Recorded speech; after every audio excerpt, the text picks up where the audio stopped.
பிறந்தவள் நீயா? பூவுக்கொரு பூஜை செய்ய பிறந்தவன் நான் இல்லையா? இதயத்தின் தாமரையில் இருப்பவன் நீயா?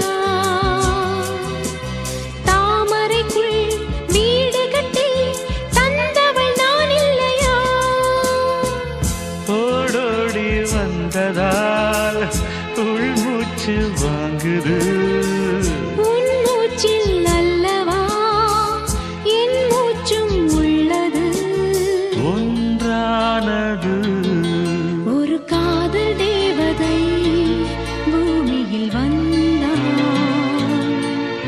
ஒரு காதல் காவியம் கையோடு தந்தார்.